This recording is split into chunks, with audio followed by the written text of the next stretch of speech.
situations. Specially built receivers are automatically activated to warn of impending hazard. Tests of these receivers are normally conducted by the National Weather Service every Wednesday between 11 a.m. and noon. When there is a threat of or existing severe weather in the area, the test will be postponed until the following day. This ends the test of the National Weather Service weather radio warning alarm.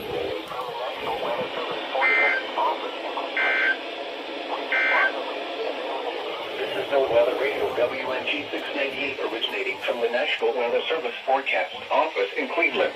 The last weekly test of the 2016 calendar year. Central Ohio